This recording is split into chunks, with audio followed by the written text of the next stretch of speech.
اللہم صلی علی محمد و آل محمد وعجل فرجہم اجمعین ان اللہ و ملائکتہ یصلون علی النبی یا ایھا الذین آمنوا صلوا علیہ وسلموا تسلیما اللہم صلی علی محمد و آل محمد وعجل فرجہم اجمعین الذین یتبعون الرسول النبی الأمی الذی یجدونہ مکتوبا عندہم فی التوراۃ والانجیل۔ پیروی کرو میرے رسول کی، میرے نبی امی کی، کہ جس کا ذکر توراۃ اور انجیل میں ہے۔ میرا رسول صلی اللہ علیہ وآلہ وسلم ہے اور آپ کے کئی نام ہیں اور آپ کا ذکر توراۃ اور انجیل میں بھی ہے۔ جس طرح سے کہ میرے رسول کے ناموں میں سے سب سے خوبصورت نام، سارے ہی نام بہت خوبصورت ہیں، لیکن آپ کا نام محمد صلی اللہ علیہ وآلہ وسلم، یعنی کہ وہ کہ جس کی سب سے زیادہ تعریف کی جائے۔ آپ کا ذکر قرآن مجید میں اس نام سے مشہور ہے۔ اور حضرت جبیر بن مطعم حدیث سے روایت ہے کہ آپ نے فرمایا کہ میں محمد صلی اللہ علیہ وآلہ وسلم ہوں، میں احمد ہوں، میں ماہی ہوں، میں حاشر ہوں۔ اور قرآن میں رسول اکرم کو نبی، امی، شاہد، مبشر، داعٍ الی اللہ بإذنہ، سراجا منیرا کہا گیا ہے۔ اور اس کے ساتھ آپ کا ذکر انجیل میں آپ کو احمد کہا گیا ہے، توراۃ میں آپ کو آحد کہا گیا ہے۔ اہل جنت آپ کو عبد الکریم کے نام سے جانتے ہیں اور دوزخ والے آپ کو عبد الجبار کے نام سے جانتے ہیں، اور عرش والے آپ کو عبد الحمید کے نام سے جانتے ہیں، اور ملائکہ جتنے بھی ہیں وہ آپ کو عبد المجید کے نام سے جانتے ہیں۔ اور انبیاء کے ہاں آپ کا جو نام ہے تمام 1,23,999 انبیاء، وہ آپ کو عبد الرحیم کے نام سے جانتے ہیں، اور پہاڑوں میں آپ کو عبد الخالق کے نام سے پکارا جاتا ہے، جنگلوں میں آپ کو عبد القادر کے نام سے پکارا جاتا ہے، دریا والے آپ کو عبد المہیمن کہتے ہیں، اور سمندر کی مچھلیاں آپ کو عبد القدوس کہتی ہیں، اور جو بلوں میں حشرات رہتے ہیں وہ آپ کو عبد الغیاث کہتے ہیں، اور وحشی جانور آپ کو عبد الرزاق کہتے ہیں، اور درندے آپ کو عبد الغفار کہتے ہیں۔ یعنی آپ یہ دیکھیں کہ ہر چیز جو خداوند کریم نے خلق کی ہے وہ آپ کو مخصوص ناموں کے ساتھ پکارتی ہے اور یاد رکھتی ہے۔ اور توراۃ میں آپ کا نام موز اور اس کا معنی طیب ہے۔ انجیل میں آپ کو تاب کہا گیا ہے، زبور میں آپ کو فاروق کہا گیا ہے، اور قرآن مجید میں آپ کا ذکر میں نے جیسے پہلے بھی کہا ہے کہ آپ کو محمد صلی اللہ علیہ وآلہ وسلم، یاسین، طٰہٰ، مزمل، مدثر، خاتم الانبیاء، رسول کے نام سے پکارا گیا ہے، سراج منیر کے نام سے پکارا گیا ہے۔ اور میرے رسول صلی اللہ علیہ وآلہ وسلم خود بھی آپ کہتے ہیں کہ میں احمد ہوں، میں محمد ہوں، میں حامد ہوں، میں محمود ہوں، میں قاسم ہوں، میں عاقب ہوں، میں فاتح ہوں، میں خاتم ہوں، میں داعٍ ہوں، میں رشید ہوں، میں منیر ہوں، میں بشیر ہوں، میں رسول ہوں، میں نبی ہوں، میں طٰہٰ ہوں، میں یاسین ہوں، میں شفیع ہوں، میں خلیل ہوں، میں کلیم ہوں، میں حبیب ہوں، میں مصطفیٰ ہوں، میں مرتضیٰ ہوں، میں مجتبیٰ ہوں، میں مختار ہوں، میں ناصر ہوں، میں منصور ہوں، میں قاسم ہوں، میں شہید ہوں، میں عادل ہوں، میں حکیم ہوں، میں نور ہوں، میں برہان ہوں، میں مومن ہوں، اور میں امین ہوں، میں صادق ہوں، میں مکی ہوں، میں مدنی ہوں، میں ہاشمی ہوں، میں تہامی ہوں، میں حجازی ہوں، میں امی ہوں، میں جواد ہوں، میں عالم ہوں، میں طیب ہوں، میں طاہر ہوں، میں مطہر ہوں، میں خطیب ہوں، میں سید ہوں، میں امام ہوں، اور میں قریب ہوں، میں منیب ہوں، میں مبلغ ہوں۔ اور جیسے کہ میرے رسول کا نام ہم یہ کہتے ہیں کہ آپ ماہی ہیں، ماہی کا مطلب ہے کہ جس کے باعث اللہ کفر کو مٹاتا ہے۔ آپ حاشر ہیں کہ جس کے قدموں پر لوگوں کا حشر ہوگا۔ آپ عاقب ہیں کہ جس کے بعد کوئی نبی نہ ہو، اور قرآن میں رسول اکرم کی جتنی فضائل بیان کیے گئے ہیں کہ ہر طریقے سے، اور پھر میرے رسول کے حسن کا ذکر ہے۔ کسی نے سوال کیا جناب رسول خدا صلی اللہ علیہ وآلہ وسلم سے، یا رسول اللہ، آپ اتنے حسین ہیں، آپ اتنے خوبصورت ہیں، لیکن ہم نے یہ سورہ یوسف میں بھی پڑھا ہے کہ جناب یوسف کو دیکھ کے عورتوں نے، جو مصر کی عورتیں تھیں، انہوں نے اپنی انگلیاں کاٹ لی تھیں۔ یا رسول اللہ، یہاں ایسا واقعہ نہیں ہے، کسی نے آپ کو دیکھ کر اپنی انگلیاں نہیں کاٹیں، جبکہ آپ تو رسول اللہ صلی اللہ علیہ وآلہ وسلم تو بہت حسین ہیں۔ تو آپ نے فرمایا کہ میرا بھائی کا میٹھا حسن ہے اور میرا حسن نمکین ہے، اور خداوند کریم نہیں چاہتا کہ میرا اصل حسن کسی کے سامنے آئے، اس لیے خداوند کریم نے میرے حسن پر 70,000 پردے ڈال دیے ہیں بشریت کے، یعنی کہ 70,000 پردے ہیں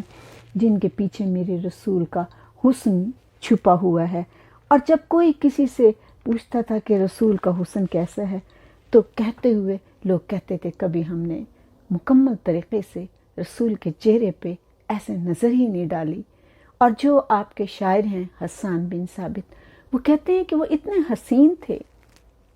انہوں نے آپ کی شان میں کتنے شعر کہے ہیں، لیکن وہ کہتے ہیں کہ اتنے حسین رسول خدا صلی اللہ علیہ وآلہ وسلم تھے کہ میری نظر کبھی آپ کے چہرے پہ نہیں پڑی۔ تو میں کیا کرتا تھا، یعنی حسان کہتے ہیں کہ میں کیا کرتا تھا کہ میں اپنی انگلیاں اپنی آنکھوں پہ رکھ لیتا تھا، اور تھوڑا سا آنکھوں کو کھول کے اور ان انگلیوں کی اوٹ سے میں یہ دیکھتا تھا کہ رسول کا حسن کیسا ہے، اور جیسے جیسے مجھے ان کا جمال نظر آتا جاتا تھا، میں شعر میں ان کو لکھتا چلا جاتا تھا۔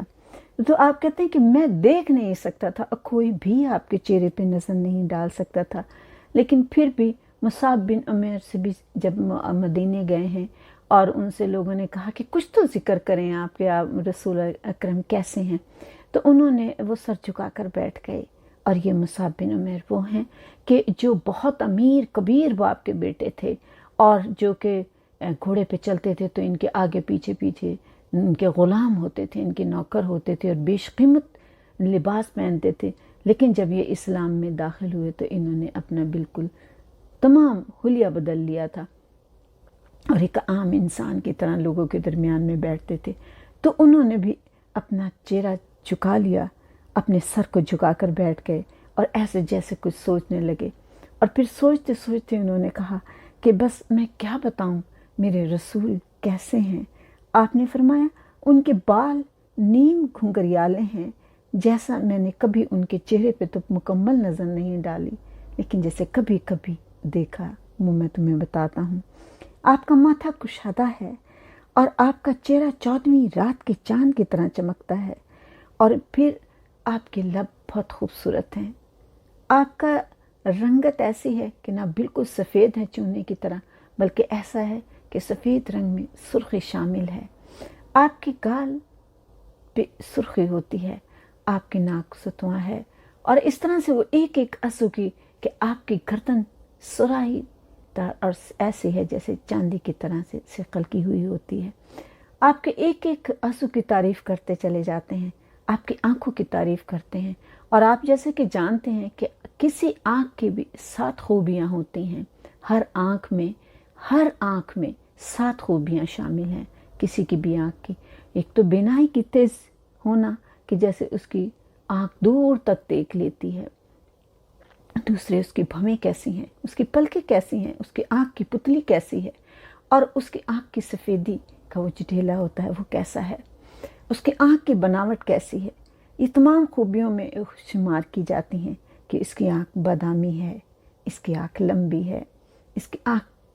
کیسی ہے، اور ہر ایک آپ دیکھیں قوم کی آنکھ مختلف ہوتی ہے۔ اگر آپ یہ دیکھیں گے اور آپ اگر آنکھوں کی بناوٹ پہ غور کریں گے تو ہر ایک کی آنکھ میں کچھ نہ کچھ فرق ضرور نظر آتا چلا جاتا ہے، لیکن میرے رسول کی آنکھ وہ ہے جو مکمل آنکھ تمام خوبیوں کو لیے ہوئے تھی، ان تمام خوبیوں کو جو ایک آنکھ میں ہوتی ہیں،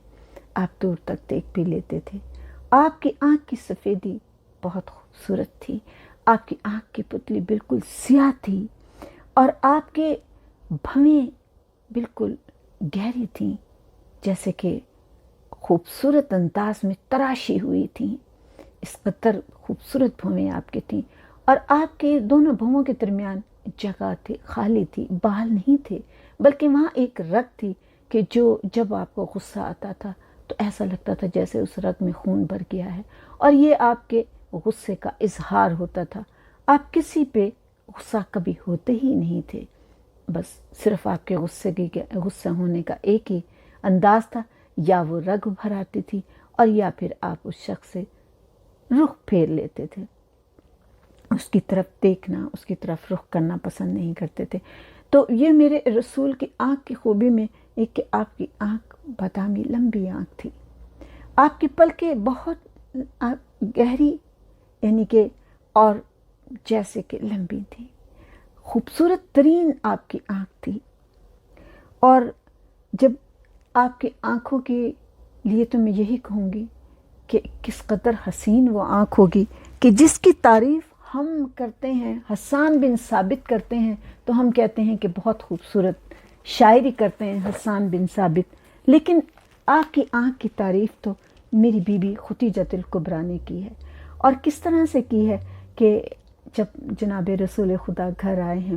اور آپ کی خدمت کر رہی ہیں، تو جناب رسول خدا کہتے ہیں ختیجہ تمہارے اتنے نوکر تھے، تمہاری اتنی کنیزیں تھیں، اور تم ایک ملکہ کی طرح، ایک شہزادی کی طرح اپنی زندگی گزار رہی تھی، آج تمہیں کتنی مشکلات کا سامنا کرنا پڑ رہا ہے۔ تو میری بیوی ختیجۃ الکبریٰ جو جناب رسول خدا کے قدموں میں بیٹھی آپ کے زخموں کو صاف کر رہی ہیں، کیونکہ آپ ابھی ابھی طائف سے آئے ہیں اور وہاں کے لوگوں نے آپ کے ساتھ برا سلوک کیا ہے، آپ کی پنڈلیوں سے خون بہہ رہا ہے، آپ کے پاؤں سے خون بہہ رہا ہے، آپ کے پاؤں کے تلوے خون سے آلودہ ہیں، آپ کی جوتی جو آپ نے پہنی ہوئی ہے خون سے بھری ہوئی ہے، اور جناب ختیجہ اس تمام حالت کو دیکھ کے رو رہی ہیں اور خون صاف کر رہی ہیں، اور صاف کرتی جاتی ہیں اور روتی جاتی ہیں، اور جناب رسول خدا یہ کہتے ہیں۔ تو میری بیوی نے بہت پیار سے آپ کے چہرے کی طرف نظر ڈالی، اور پھر بڑی شان سے میری بیوی کا یہ شعر، میں کہتی ہوں سارے زمانے کے شعر ایک طرف ہیں، میری بیوی نے دیکھ کے کہا فما سویتا اندی جناح بے افسطن اسلم تکن عینی بے عین کا ناصرت۔ آپ نے کہا اگر میں زندگی کی تمام نعمتوں کے ساتھ گزاروں اور میرے لیے ایران کی شہنشاہیت بھی ہو، تو اے میرے رسول، اے میرے نبی، اے میرے محمد، آپ کی ان آنکھوں کا اگر میری آنکھیں دیدار نہ کر سکیں تو ان ساری نعمتوں کی اہمیت میرے لیے ایک مچھر کے پر سے بھی زیادہ نہیں ہے۔ کتنی خوبصورت میری بیوی نے بات کی ہے کہ یعنی کہ میں قربان کر دوں تمام شہنشاہیت کو، بادشاہت کو آپ کی ان آنکھوں پر میں صدقے کر دوں۔ تو میرے رسول صلی اللہ علیہ وآلہ وسلم وہ میرا رسول ہے جس کی آنکھوں کی بینائی اتنی تیز ہے، جو زمین پر بیٹھ کر آسمان کے رستے دیکھ لیتا ہے اور تمام کائنات کو دیکھ لیتے ہیں،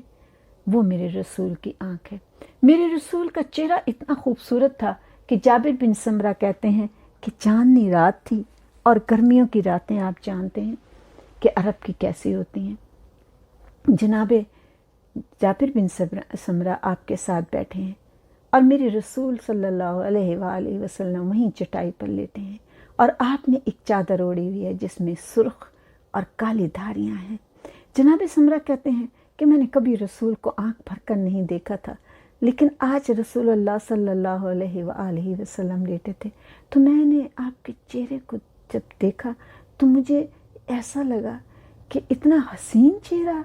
اور اتنا خوبصورت چہرہ کہ یہ آسمان کا جو 14ویں کا چاند ہے، یہ تو اس چاند کے مقابلے میں کچھ بھی نہیں، اور آپ کی وہ چادر اوڑھی ہوئی بالکل ایسا لگ رہا تھا کہ جیسے کہ خوبصورت ترین چاند زمین پر آ گیا ہو۔ اور پھر آپ کے حسن کے لیے یہی کہنا کافی ہے کہ یہ خداوند کریم کے حبیب جو ہیں تو ان کا حسن کیسا ہوگا۔ آپ کے لبوں کی، آپ کے دانتوں کی کیا تعریف کروں کہ میرے رسول کا بہت کم ہنستے تھے، اور آپ کی ہنسی کیا ہوتی تھی کہ آپ تبسم فرما دیتے تھے۔ تو جب آپ تبسم کبھی فرماتے تھے اور آپ کے تھوڑے سے دانت بھی نظر آتے تھے، تو آپ کے دانتوں سے ایک ایسی روشنی نکلتی تھی کہ جس سے دیواریں روشن ہو جاتی تھیں۔ اور پھر میرے رسول صلی اللہ علیہ وآلہ وسلم کا پسینہ ایسا خوشبودار تھا کہ آپ کے پسینے کو جناب سلیم اکٹھا کرتے تھے۔ آپ دوپہر کے وقت سو رہے تھے تو آپ کی آنکھ کھلی تو دیکھا سلیم ایک برتن میں آپ کا پسینہ اکٹھا کر رہی ہیں۔ کہا یہ کیا کر رہی ہو؟ تو انہوں نے کہا کہ آپ کے پسینے سے بہت خوشبو آتی ہے۔ اور پھر جناب جابر بن سمرہ کے ساتھ ساتھ میں یہ کہتی ہوں کہ جناب ختیجۃ الکبریٰ نے جب میسرہ کو آپ کے ساتھ بھیجا تھا، اور جب وہ وہاں سے واپس آئے تھے تو ان سے یہ پوچھا تھا کہ میسرہ کچھ رسول کی خوبیاں تو بیان کرو۔ تو جناب میسرہ نے کہا تھا کہ بی بی ان کی ایک خوبی ہے جو بیان کرو، ان کی تو بہت ساری خوبیاں ہیں۔ تو کہا تھا میسرہ کچھ تو خوبی بیان کرو۔ تو انہوں نے کہا تھا کہ آپ جانتی ہیں عرب کی سیاہ راتیں ہوتی ہیں، ظاہر ہے اس زمانے میں چھوٹے چھوٹے چراغیں تو جلا کرتے تھے، تو کہتے ہیں کہ جب رات ہوتی ہے ہم سب اپنے خیموں میں سونے کو چلے جاتے ہیں، تو رسول خدا کی ایک کالی چادر ہے جسے وہ اوڑھ کے سوتے ہیں، لیکن بی بی جو کوئی بھی خیمے میں داخل ہوتا تھا وہ جناب رسول خدا کی پہچان کر لیتا تھا کہ وہ محمد صلی اللہ علیہ وآلہ وسلم سو رہے ہیں۔ تو جناب ختیجہ نے پوچھا کہ وہ کیسے پہچان کر لیتا تھا؟ تو انہوں نے کہا کہ بی بی جب آپ چادر اوڑھ کے سوتے تھے تو آپ کے تمام جسم سے ایسے روشنی اس چادر سے چھن چھن کر آتی تھی کہ ہر دیکھنے والے کو پتہ چل جاتا تھا کہ یہ رسول اکرم سو رہے ہیں۔ اور پھر کہتے ہیں کہ جب آپ چلتے تھے تو آپ کے قدموں کے نشان مٹی پہ تو کبھی میں نے نہیں دیکھے، یعنی جو باریک مٹی ہوتی تھی اس کے اوپر میں نے آپ کے نشان نہیں دیکھے، لیکن جب آپ کسی پتھر پر نشان اپنے قدم مبارک رکھتے تھے تو اس پہ آپ کے قدم مبارک کا نشان آ جاتا تھا۔ اور پھر بھی میں نے یہ دیکھا کہ جب آپ چلتے تھے تو آپ کے سر پہ ہمیشہ ایک بادل رہتا تھا، اور میں نے یہ بہت غور کیا تو یہی دیکھا کہ وہ بادل کا ٹکڑا ہمیشہ آپ کے ساتھ رہتا تھا اور کبھی آپ کے اوپر سایہ نہیں ہونے دیتا تھا۔ میرے رسول اکرم صلی اللہ علیہ وآلہ وسلم کا تو سایہ ہی نہیں تھا، اور یہی وجہ ہے بادل بھی سر پہ رہتا تھا، اور میرے خداوند کریم نے آپ کا سایہ ہی نہیں رکھا۔ اور یہی آپ کی افضلیت کی کوئی اگر یہ کہے کہ رسول نعوذ باللہ ہم جیسا، تو اس کے لیے سب سے بڑی دلیل یہ ہے کہ کیا اس کا سایہ نہیں ہے؟ اگر وہ رسول جیسا نعوذ باللہ ہے تو کیا اس کا سایہ نہیں ہے؟ بس یہ دلیل ہی میرے لیے تو بہت زیادہ کافی ہے۔ اور پھر آپ جناب حضرت عثمان رضی اللہ تعالیٰ عنہ سے کسی نے پوچھا تھا کہ رسول کا سایہ کیوں نہیں ہے؟ تو آپ نے کہا تھا کہ دیکھو رسول اللہ صلی اللہ علیہ وآلہ وسلم نبی اکرم ہیں، اور وہ یاسین ہیں، وہ طٰہٰ ہیں، مزمل ہیں، مدثر ہیں، اور بہت ساری تعریفیں کرنے کے بعد کہا تھا کہ ہم تو ان کے غلام ہیں، اگر ان کا سایہ ہوتا تو ان کے سائے پہ ہم غلاموں کے پاؤں آ جاتے، اس لیے خداوند کریم نے ان کا سایہ ہی نہیں رکھا۔ میرے رسول صلی اللہ علیہ وآلہ وسلم کی فضائل میں جتنے بیان کروں اتنے ہی کم ہیں۔ اور اس کے ساتھ ساتھ یہ کہ میرے رسول جس وقت آپ کے ضرورت ہوتی تھی آپ لوگوں کی مدد بھی کرتے تھے، اور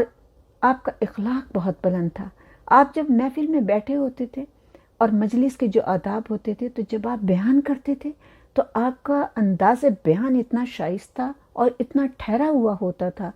اتنا آہستہ آہستہ آپ گفتگو کرتے تھے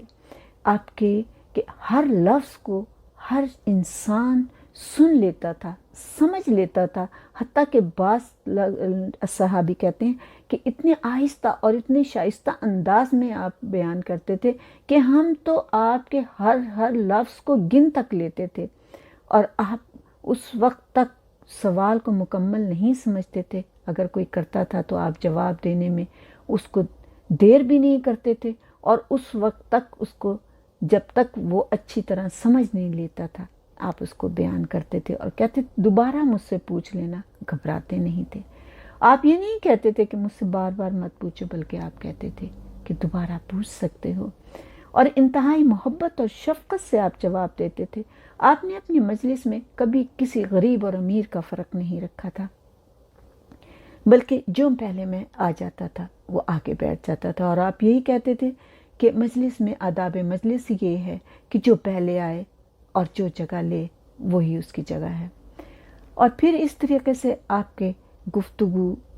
سب کے ساتھ یکساں ہوتی تھی، اور اگر کوئی آپ سے سوال کرتا تھا تو آپ یہ نہیں کرتے تھے کہ اشارے سے جواب دیں، بلکہ آپ پورا اپنا رخ موڑ لیتے تھے اس شخص کی طرف، اور موڑنے کے بعد انتہائی شفقت سے چہرے پر مسکراہٹ لا کر آپ اس سے کہتے تھے جی بتائیں کہ آپ نے مجھ سے کیا سوال پوچھنا ہے۔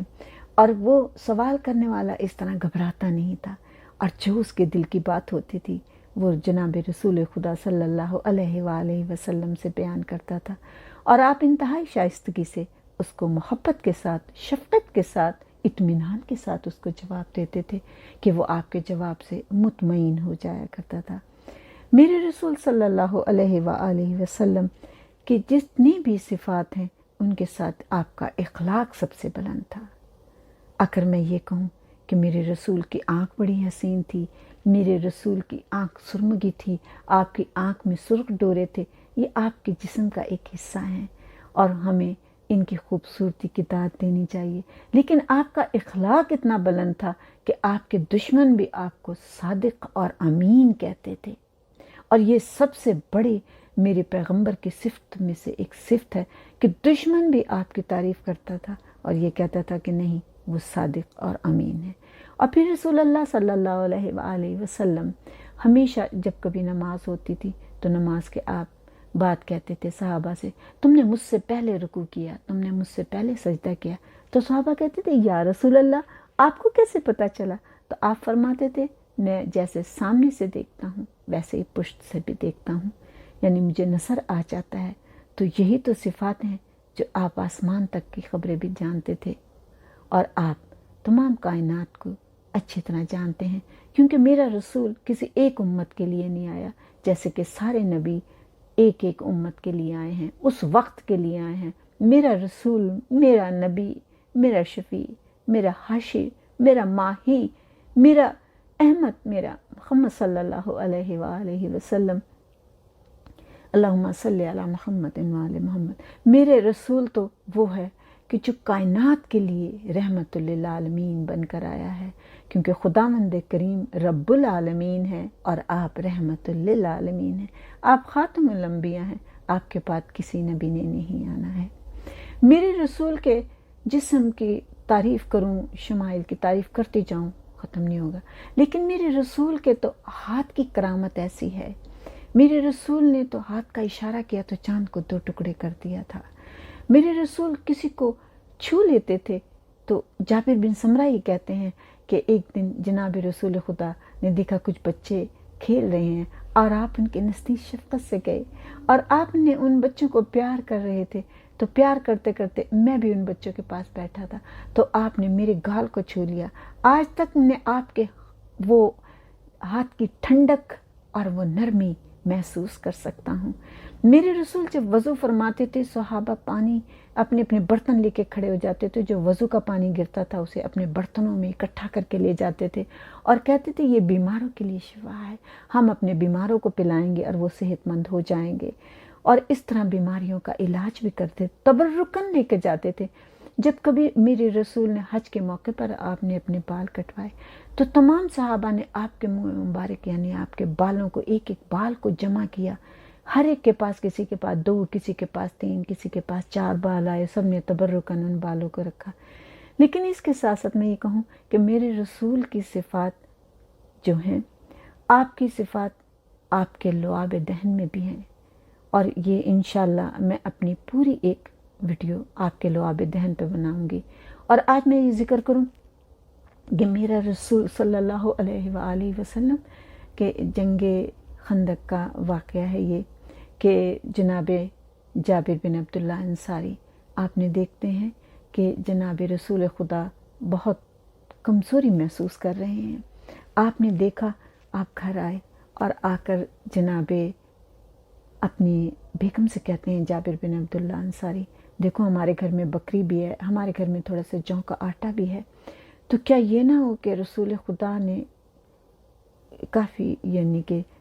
بھوکے ہیں، انہوں نے کھانا نہیں کھایا ہے اور صحابہ نے بھی کھانا نہیں کھایا، تو ہم کچھ کھانا بنا لیں۔ تو ان کی بیوی بہت عقل مند اور بہت رسول اللہ سے محبت کرنے والی خاتون تھی، انہوں نے کہا ضرور جائیں آپ اور جا کر رسول اللہ صلی اللہ علیہ وآلہ وسلم سے کہیں کہ وہ ہمارے گھر کھانا کھانے آئے۔ جناب جابر بن عبداللہ انصاری جناب رسول خدا صلی اللہ علیہ وآلہ وسلم کے پاس گئے اور کہا یا رسول اللہ، مجھ سے آپ کی یہ حالت نہیں دیکھی جاتی، میں نے آپ کے لیے کھانا تیار کروایا ہے، تو کیا اچھا ہوگا کہ اگر آپ میرے گھر کھانا کھانے کے لیے آ جائیں۔ جناب رسول خدا صلی اللہ علیہ وآلہ وسلم نے کہا جابر، میں کبھی اکیلا کھانا نہیں کھاتا، تو اگر تم کہو تو میں کسی کو ساتھ لے آؤں۔ کہا یا رسول اللہ بالکل، آپ کا جس کا دل چاہے اپنے ساتھ لے آئیں۔ تو جابر بن عبداللہ انصاری کہتے ہیں میں نے سوچا 1 یا 2 بندوں کو اپنے ساتھ لے کر آ جائیں گے۔ کہتے ہیں جب شام کا وقت ہوا تو میں نے کیا دیکھا کہ جناب رسول خدا تشریف لا رہے ہیں اور آپ نے اعلان کر دیا ہے کہ تمام صحابہ سے کہ آؤ اور میرے ساتھ چلو، کھانا کھانے جابر بن عبداللہ انصاری کے گھر جانا ہے۔ جب جابر بن انصاری نے دیکھا کہ اتنے لوگ تقریباً 700، بہت سی کتابوں میں 1000 تک لکھا آ رہے ہیں، تو انہوں نے کہا میرا گھر چھوٹا ہے اور اتنے لوگ آ رہے ہیں، اور پھر جو کوئی کہتا یا رسول اللہ میرے گھر مہمان آیا ہوا ہے، کیا میں اس کو بھی اپنے ساتھ لے آؤں؟ تو رسول اللہ نے کہا ہاں جابر کے گھر دعوت ہے، تم اس کو بھی اپنے ساتھ لے آؤ۔ اور پھر اس طریقے سے جو اسی وقت کوئی مہمان مدینے میں داخل ہوا تھا، کوئی شخص کوئی مسافر داخل ہوا تھا، اور اس نے دوسرے سے پوچھا یہ کیا بات ہے، یہ لوگ اکٹھا ہو کر کہاں جا رہے ہیں؟ تو انہوں نے کہا کہ جابر نے آج دعوت کی ہے اور ہم سب ادھر کھانا کھانے جا رہے ہیں۔ تو وہ مسافر اپنے اس رشتہ دار کے گھر جانے کے بجائے وہ بھی اس دعوت میں شریک ہونے کے لیے آتا چلا گیا۔ اس طرح ایک مجمع اکٹھا ہو گیا، اور جابر بن عبداللہ انصاری گھر آئے اور گھبرا کے کہنے لگے بیوی سے کہ میں نے تو رسول اللہ اور 1-2 ان کے ساتھیوں کے لیے سوچا تھا، یہاں تو سارے لوگ چلے آ رہے ہیں، مسافر بھی آ رہے ہیں، مہمان بھی آ رہے ہیں، رشتہ دار بھی آ رہے ہیں، تو کیسے ہوگا؟ تو جابر بن عبداللہ انصاری کی بیوی نے بہت پیار سے شوہر کی طرف دیکھ کے کہا آپ کو رسول اللہ پر اعتماد ہے اور مجھے بھی اپنے رسول پر اعتماد ہے، اگر وہ اپنے ساتھ اتنے لوگوں کو لے کر آ رہے ہیں تو وہ اللہ کے نبی ہیں، وہ بہتر جانتے ہیں کہ یہ سب کام کیسے انجام دیا جائے گا، کیسے سب کو کھانا کھلایا جائے گا، آپ پریشان نہ ہوں۔ اور یہ بات انہوں نے بڑی محبت اور تسلی سے دی۔ جابر بن عبداللہ انصاری مطمئن ہو گئے۔ جناب رسول خدا صلی اللہ علیہ وآلہ وسلم سب سے پہلے اپنے صحابہ کے ساتھ گھر میں داخل ہوئے اور دیکھا کہ خاتون خانہ جو ہیں وہ روٹیاں پکا رہی ہیں، اور جابر نے گوشت بکرے کا کاٹ کر ایک دیگ کی صورت میں پکا رہے ہیں۔ آپ مسکرائے اور کہا جابر پریشان مت ہو، سب ٹھیک ہو جائے گا، اور ٹھیک ہے تم فرش بچھاؤ۔ اب فرش بچھایا گیا اور جناب رسول خدا بیٹھ گئے، اور پھر ان خاتون سے کہا کہ جلدی جلدی تنور سے روٹیاں دو، اور پھر جناب علی اور دوسرے سب صحابہ کو بٹھا کے کہا کہ اس کو چھوٹے چھوٹے ٹکڑوں میں تقسیم کر دو روٹیوں کو۔ روٹیاں تقسیم کر کے ایک بڑے پیالے میں ڈالی گئیں، اور پھر اس کے بعد کہا کہ جابر اب تم شوربہ اور بکرے کی ران لے آؤ، اور پھر اس کے گوشت کو چھوٹا چھوٹا کر کے اس پیالے میں ڈال دیا گیا، اور پھر لوگوں کو بلایا گیا اور انہیں کھانا کھلانے اس پیالے سے دوسرے لوگوں کو تقسیم کرنا شروع کر دیا۔ اس کے بعد پھر آپ نے اسی طرح سے ایک پیالہ منگایا، اور پھر کہا جابر جلدی سے ران لے کر آؤ، اور جابر پھر ران لے کر آ گئے، اور آپ نے اسی طرح سے پھر وہ سرید تیار کی، اور اسی طرح سے شوربہ ڈالا اور بکرے کی ران کا گوشت ڈالا، اور پھر کہا کہ یہ اور باقی لوگوں کو دو۔ اتنے میں اور لوگ آنے لگے، تو آپ جس دیوار کی طرف دیکھتے تھے اور اشارہ کرتے تھے دیوار پیچھے ہو جاتی تھی، اور جابر کا گھر وسیع ہوتا چلا گیا، اور وہ جتنے لوگ آئے تھے ان تمام اس گھر میں پورے ہو گئے، بیٹھ گئے، سکون سے بیٹھ گئے، کھانا کھانے لگے، اور جابر ان کو کھانا کھلاتے رہے۔ اس وقت جابر کو کوئی فکر نہیں تھی۔ اس کے بعد پھر رسول اللہ صلی اللہ علیہ وآلہ وسلم نے کہا روٹیاں اکٹھی کی، اور پھر اسی طرح چھوٹے چھوٹے ٹکڑے کی، اور تیسرا پیالہ تیار کیا، اور کہا جابر شوربہ اور بکرے کی ران لے کر آؤ۔ اب بکرے کی ران لے کر آ گئے، اور جناب رسول خدا نے تیسرا پیالہ بھی تیار کیا۔ جب تیار کر کے دے دیا اور پھر سب لوگ کھاتے رہے، اور پھر اس کے بعد آپ نے چوتھا پیالہ منگایا اور پھر اسی طرح کہا جابر جلدی سے بکرے کی ران اور شوربہ لے کر آؤ۔ تو اب بس یہاں پر جو میں آپ لوگوں کو کہنا چاہتی ہوں، یہ معجزہ ہے میرے رسول کا۔ تو جابر ایک دم ٹھٹک گئے، اب ذرا کچھ ان کے جیسے کافی لوگوں نے کھانا کھا لیا تھا اور جابر کو اطمینان ہو گیا تھا۔ تو جابر کو اتنی دیر سے صرف کھانا کھلانے کی فکر تھی، کسی چیز کے اوپر غور کرنے کی فکر نہیں تھی، لیکن اب جب دیکھا کہ کافی لوگ کھانے سے فارغ ہو گئے تو کہا یا رسول اللہ صلی اللہ علیہ وآلہ وسلم، میں آپ کے آگے ہاتھ جوڑ کے ایک عرض کرتا ہوں، کیا میرے اس سوال کا جواب دیں گے؟ تو کہا پوچھو جابر، کیا پوچھنا چاہتے ہو؟ آپ نے اپنا رخ پورا کا پورا جابر کی طرف موڑا اور کہا ہاں پوچھو سوال کیا ہے، اور آپ مسکرا بھی رہے تھے۔ تو کہا، اور تمام جو صحابہ ساتھ بیٹھے تھے وہ بھی بڑی حیرانی سے جابر کے سوال کو سننے کے لیے تیار ہو گئے کہ جابر کیا سوال کریں گے۔ تو کہا یا رسول اللہ، مجھے ایک بات کا جواب دیں کہ بکرے کی تو 2 ران ہوتی ہیں، آپ مجھ سے بار بار ران مانگتے چلے جا رہے ہیں۔ میرے رسول مسکرائے اور کہا بالکل صحیح کہا، بکرے کی 2 ران ہی ہوتی ہیں جابر، تم 3 رانے مجھے دے چکے ہو اور چوتھی لینے جا رہے ہو۔ تو جابر، میں رسول ہوں، میں نبی آخر ہوں، اور تم اس ران کو تیسری مجھے دے کے چوتھی کی دفعہ تم نے سوال کیسے کیا؟ تو اس نے یہی جواب دیا، یا رسول اللہ، پہلے میری فکر بہت تھی، میرا دماغ ان لوگوں کو کھانا کھلانے میں لگا ہوا تھا، لیکن اب مجھے ایک دم خیال آیا، جی یا رسول اللہ، میں نے تیسری ران آپ کو دی اور چوتھی کی آپ نے مجھ سے فرمائش کر دی ہے۔ آپ نے فرمایا اگر تم ٹوکتے نہ تو جب تک چاہتے اس میں سے ران نکلتی رہتی اور تم لوگوں کو کھلاتے رہتے، لیکن چلو جابر، اب سب لوگ تقریباً کھانا کھا چکے ہیں، اور پھر سب کھانا کھا چکے تو پھر جناب رسول خدا اپنے خاص صحابہ کے ساتھ بیٹھے، مولا علی بھی ساتھ ہی بیٹھے تھے، سب نے مل کر کھانا کھایا، جابر بن عبداللہ انصاری نے بھی کھانا کھایا، اور جابر کہتے ہیں کہ کافی عرصے تک ہم اسی طرح سے کھانا کھاتے رہے اور وہ روٹیاں ہماری چلتی رہیں۔ تو میرے رسول صلی اللہ علیہ وآلہ وسلم کی نظر کرم میں جس پہ آپ کی نظر پڑ جائے اس میں برکت پیدا ہو جاتی ہے، آپ کے ہاتھ کی برکت ہے، جس چیز کو چھو جائے اس میں برکت پیدا ہو جاتی ہے، چیز کو آپ کا ہاتھ لگ جائے اس میں برکت پیدا ہو جاتی ہے۔ اور پھر یہ کہتے ہیں کہ میرے رسول صلی اللہ علیہ وآلہ وسلم کے تو ہاتھ کی ہی یہ برکت تھی کہ جو آپ یہ دیکھیں کہ کس طریقے سے جابر بن عبداللہ انصاری کے کھانے میں اتنی برکت ہو گئی کہ سب لوگوں نے کھانا کھا لیا، اور پھر اس کے ساتھ ساتھ آپ نے بھی کھانا کھایا اور سب آپ کو دعائیں دیتے ہوئے چلے گئے، کیونکہ یہ آپ کے ہاتھ کی برکت تھی، آپ کی نظر کی برکت تھی۔ اسی طرح سے کہتے ہیں کہ قطاوہ بن نعمان جو ابو سعید خدری کے ماتری بھائی تھے اور جنگ بدر و احد میں حاضر ہونے والوں میں سے تھے، جنگ احد میں ان کی آنکھ زخمی ہو گئی تھی اور ان کے ڈھیلے کو بہت تکلیف آئی تھی، اور وہ ایک دن جناب رسول خدا صلی اللہ علیہ وآلہ وسلم کی خدمت میں آئے اور عرض کی کہ یا رسول اللہ، میری بیوی انتہائی خوبصورت ہے اور وہ مجھ سے محبت بہت کرتی ہے اور میں بھی اس سے بہت محبت کرتا ہوں، ہماری شادی کو چند ہی دن ہوئے، لیکن اب مجھے برا معلوم ہوتا ہے کہ مجھے اس حالت میں دیکھے کہ میری یہ آنکھ کی حالت ہے، میں بے شک اس پہ پٹی باندھے رکھتا ہوں، تو یا رسول اللہ اگر آپ میرے اوپر کرم کرتے۔ میرے رسول اللہ صلی اللہ علیہ وآلہ وسلم نے آپ نے اپنا ہاتھ اس کی آنکھ کے اوپر رکھا اور کہا کہ آج کے بعد تیری آنکھ میں کوئی تکلیف نہ رہے گی، اور خداوند کریم سے کہا اے خداوند کریم، اسے لباس حسن و جمال پہنا دے، اس کی آنکھ کی تکلیف کو دور کر دے، اور وہ آنکھ اس میں پھر کبھی تکلیف نہ ہوئی اور پہلے سے بھی اچھی ہو گئی۔ اس کی دوسری آنکھ میں تو کبھی کبھی تکلیف ہو جاتی تھی، لیکن اس آنکھ میں کبھی تکلیف نہیں ہوتی تھی۔ اور پھر کہتے ہیں کہ یہ ان کی اولاد میں سے ایک شخص عمر بن عبدالعزیز کے دربار میں آیا، اور جب عمر بن عبدالعزیز نے پوچھا کہ تم کون ہو، تو وہ جواب میں کہنے لگا، بڑے فخر سے انہوں نے کہا کہ میں اس کا بیٹا ہوں جس کی آنکھ میں تکلیف ہو گئی تھی،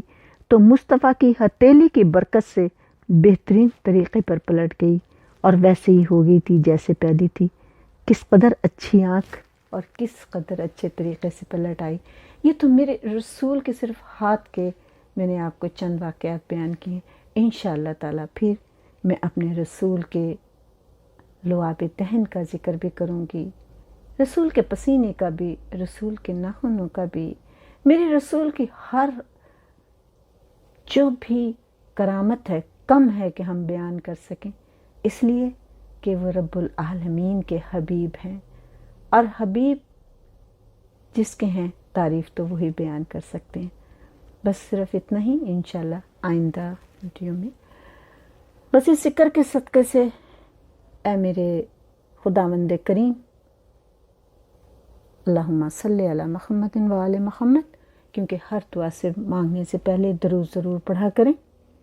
جیسے میں کہتی ہوں کہ جب آپ وضو کر لیا کریں تو ایک دفعہ آیت الکرسی ضرور پڑھ لیا کریں، اسی طریقے سے جب دعا مانگا کریں تو پہلے درود ضرور پڑھ لیا کریں، اس سے دعا جلد قبول ہوتی ہے، اور خداوند کریم بہت شوق و توجہ سے ضرور سنتا تو سبھی کی ہے۔ تو خداوند کریم اس ذکر کے صدقے سے اپنے حبیب محمد صلی اللہ علیہ وآلہ وسلم کے صدقے سے اے میرے مولا ہمارے گناہ کبیرہ و صغیرہ کو معاف کر دینا۔ اے میرے رحیم جو پریشان حال ہیں ان کی پریشانیوں کو دور کر دے۔ اے میرے مولا جو بھی اولاد ہیں ان کو اولاد عطا کر۔ اے میرے رحیم میرے محمد صلی اللہ علیہ وآلہ وسلم کے صدقے میں میرے مولا جو بیمار ہیں ان کی بیماری کو دور کر دے، انہیں صحت و تندرستی عطا کر دے۔ اے میرے مولا جو پریشان ہیں، محتاج ہیں، مقروض ہیں، ان کے قرض سے عطا کر دے، جو بیمار ہیں ان کو صحت عطا کر دے۔ اے میرے مولا ہمیں ایمان کی دولت عطا کر، ہمیں سچا اور اچھا مسلمان اور مومن بنا دے۔ اے میرے مولا ہمیں توفیق عطا کر کہ ہم ذکر محمد و آل محمد کرتے رہیں، ہمارے اس ذکر کو قبول کر لینا۔ اے میرے مولا جس کی جو دلی حاجت ہو اس کو پورا کر دینا۔ اللہم صلی علی محمد و آل محمد، امام زمانہ کا جلد ظہور ہو جائے۔ اے میرے مولا جو مومن اور مومنات اس دنیا سے چلے گئے ہیں، اے میرے رحیم ان کے گناہ کبیرہ و صغیرہ کو معاف کر دینا، ان کی قبر کو نور محمدی سے منور کر دینا۔ اللہم صلی علی محمد و آل محمد۔